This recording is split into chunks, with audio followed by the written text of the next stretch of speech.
Assalamualaikum warahmatullahi wabarakatuh. Om Swastiastu, salam sejahtera untuk kita semua. Baik, di sini saya akan mempresentasikan jawaban mengenai tugas LKM 5 mata kuliah penghantar kewirausahaan. Sebelum itu, izinkan saya untuk memperkenalkan diri terlebih dahulu. Perkenalkan, nama saya Nurul Ijah, NIM 181303124 dari kelas 6A Pendidikan Kimia. Soal yang pertama, jelaskan resiko usaha dan keberhasilan usaha. Adapun jawabannya, resiko usaha adalah sebuah tindakan yang dihubungkan dengan suatu kemungkinan munculnya kerugian yang tak terduga dan memang tidak diharapkan terjadi. Kemungkinan munculnya resiko pada bisnis memang bisa muncul dari berbagai faktor seperti manajemen, sistem perusahaan, serta strategi yang kurang baik. Selain itu, risiko pada sebuah usaha juga bisa muncul dikarenakan oleh faktor individu maupun karyawan. Ada 3 hal yang memang mempengaruhi risiko yang terjadi seperti yang dikatakan oleh Abbas Salim, yaitu adanya ketidakpastian secara ekonomi atau bisa disebut juga dengan economic uncertainty cause, adanya ketidakpastian disebabkan oleh alam yang biasa disebut dengan istilah nature uncertainty cause, serta adanya ketidakpastian yang disebabkan oleh perilaku manusia atau dengan istilah human uncertainty cause. Selanjutnya, keberhasilan usaha. Menurut Nur tahun 2007 mengemukakan bahwa keberhasilan usaha pada hakikatnya adalah keberhasilan dari bisnis mencapai tujuannya. Suatu bisnis dikatakan berhasil bila mendapatkan laba, karena laba adalah tujuan dari seseorang melakukan bisnis. Keberhasilan usaha dipengaruhi oleh beberapa faktor, yaitu yang pertama, memiliki visi dan tujuan bisnis, berani mengambil resiko, dan uang. Mampu menyusun perencanaan usaha, mengorganisir sumber daya, dan implementasinya. Sanggup bekerja keras, mampu membangun hubungan dengan pelanggan, tenaga kerja, pemasok, dan sebagainya, dan memiliki tanggung jawab terhadap keberhasilan maupun kegagalan. Selanjutnya, soal nomor 2, beri gambaran tentang ekspansi dan suksesi usaha. Yang pertama, ekspansi usaha. Ekspansi ini merupakan suatu aktivitas memperbesar atau memperluas usaha yang ditandai dengan penciptaan pasar baru, perluasan fasilitas, perekrutan pegawai, dan lain-lain, atau bisa disebut juga sebagai peningkatan aktivitas ekonomi dan pertumbuhan dunia usaha. Selanjutnya, suksesi usaha. Menurut Aronoff tahun 2003 menyatakan bahwa suksesi adalah keseluruhan proses bisnis untuk mempersiapkan pengalihan kekuasaan dan kontrol dari generasi ke generasi. Suksesi bisnis melibatkan paling sedikit adanya keterlibatan 2 generasi dalam keluarga dan mereka mempengaruhi kebijakan perusahaan. Sedangkan menurut Lipman tahun 2010, suksesi adalah proses pendiri perusahaan untuk mentransfer pengetahuan dan modal intelektual kepada generasi selanjutnya dalam anggota keluarga yang membutuhkan waktu untuk dikembangkan dan perlu dikelola agar sukses. Selanjutnya, soal nomor 3, beri contoh tentang cara mengatasi risiko usaha seperti pada link berikut. Adapun jawabannya, pada link tersebut terdapat beberapa cara mengatasi risiko bisnis yang mungkin terjadi. Yang pertama yaitu menulis rencana bisnis. Ada beberapa komponen penting dalam penyusunan rencana bisnis, antara lain yang pertama ringkasan singkat, kemudian latar belakang bisnis, selanjutnya analisis produksi bisnis, kemudian analisis tenaga kerja, analisis pemasaran dan distribusi, analisis keuangan dan pengembalian modal, kemudian rencana ekspansi dan pengembangan bisnis, dan analisis risiko bisnis. Cara yang kedua yaitu membuat perencanaan manajemen risiko. Ada 6 langkah pendekatan praktis untuk menciptakan rencana pengelolaan risiko. Yang pertama, identifikasi risiko dan daftar risiko. Yang kedua, metode analisis risiko. Yang ketiga, identifikasi pemicu risiko. Yang keempat, resolusi risiko. Kemudian, rencana aksi resolusi risiko. Dan yang terakhir, tanggung jawab dan akuntabilitas. Cara yang ketiga yaitu mengikuti rencana yang telah dibuat. Setelah rencana bisnis sudah dibuat, langkah selanjutnya yaitu menguraikan semua aspek operasional termasuk pemasaran dan proyeksi pendapatan. Dengan mengikuti rencana yang telah direncanakan sebelumnya, maka kita dapat mengevaluasi rencana tersebut dan mengetahui efektif atau tidaknya suatu rencana usaha yang sudah dibuat. Kemudian cara yang keempat yaitu melatih karyawan.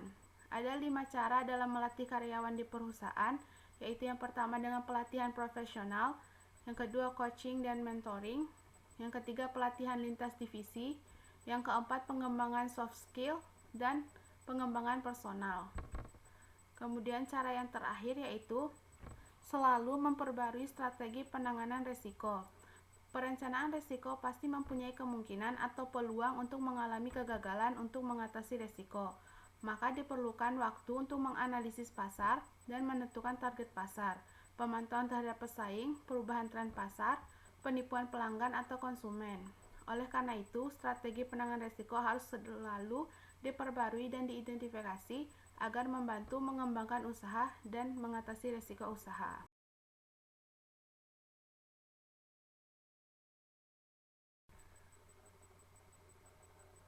Baik, selanjutnya success story. Di sini saya mengambil kisah sukses dari Panut yang mendapatkan omset 50 juta per bulan dari jualan ikan cupang. Bisnis ikan cupang membawa banyak perubahan pada kehidupan pribadi Panut Nurfalah yang berumur 24 tahun, terutama dari sisi ekonomi. Omset sekitar 50 juta tak lepas setiap bulan masuk kantongnya. Meskipun begitu, omset sebesar itu bukan tanpa jerih payah yang dapat dicapai. Selama 6 tahun, Panut jatuh bangun berbisnis sekaligus mendalami seluk-beluk ikan cupang, mulai dari cara berbisnis hingga bagaimana menjaga kesehatan ikan cupang. Semua hasil yang didapat Panut hari ini bermula pada tahun 2014. Panut sempat merantau ke Bandung dan pulang ke Jambi pada 2014.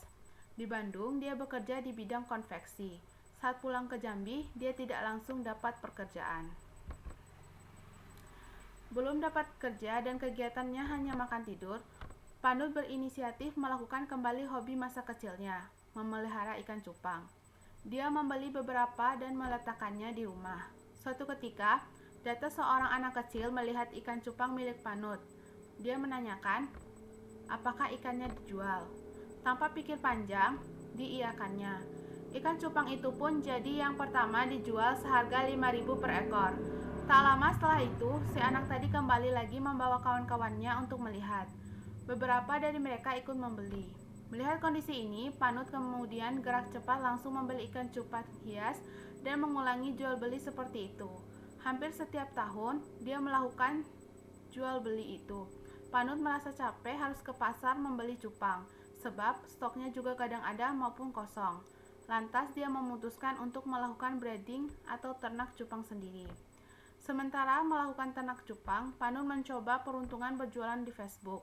Sambil berjalan di-upgrade terus dari kualitas sampai penjualan hingga akhirnya masuk ke pasar online. Dia belajar secara otodidak terkait pemeliharaan cupang dari sisi bisnisnya. Lantas, pertengahan 2015 jadi titik balik Panut untuk berjualan ikan cupang secara online. Pembeli pertama dari Singapura, jenis ikan fancy crowntail seharga 35 dolar Singapura, waktu itu dolar Singapura sekitar 9.500 per 1 dolar. Kemudian ikan itu diantar menggunakan jasa transhipper, jasa khusus yang mengantar dan memelihara ikan sepanjang perjalanan. Namun Panut menggunakan jasa ini khusus ke luar negeri. Sejak saat itu Panut sibuk menjual cupang lewat dunia maya seperti melalui Facebook, Instagram, dan WhatsApp. Pada tahun 2018, Panut baru merasakan keuangan dan usahanya yang stabil. Dia mengatakan karena ini bisnis hobi, jadi tentu saja ada naik turun terkait omset. Namun rata-rata omsetnya sejak saat itu tak kurang dari 50 juta. Selama 6 tahun, Panut menjalankan bisnis ini tidak pernah vakum. Hingga kini dia mempunyai beberapa reseller. Pandemi COVID-19 membuat banyak usaha terguncang, termasuk bisnis cupang partner beta yang dimiliki Panut sempat kosong, akan tetapi Panut mencoba berbagai cara. Panut mengatakan sebelum pandemi, memang sedikit mengalami kendala terkait harga jasa pengiriman yang melonjak. Persoalan itu selesai pada bulan Februari, namun Maret pandemi kembali bergolak. Risiko ini terkait pengiriman dan mempengaruhi kualitas ikannya juga saat dikirim. Sedangkan dia harus terus bergerak karena cupang yang dimilikinya perlahan mulai besar dan harus dijual. Namun pada pertengahan tahun, tiba-tiba ikan cupang kembali booming, bahkan artis membeli ikan cupang. Panut pernah menjual seekor cupang seharga 9 juta, harga tertinggi untuk satu ekor yang pernah dijualnya. Menurutnya, banyak faktor yang membuat cupang itu menjadi mahal, salah satunya warnanya yang langka yang dimiliki orang lain. Pembeli seharga 9 juta itu berasal dari area Jakarta, sedangkan di Jambi sendiri paling mahal Panut pernah menjual seharga 2,5 juta pada tahun 2019. Sekian presentasi saya mengenai tugas LKM 5. Saya akhiri presentasi ini dengan ucapan terima kasih.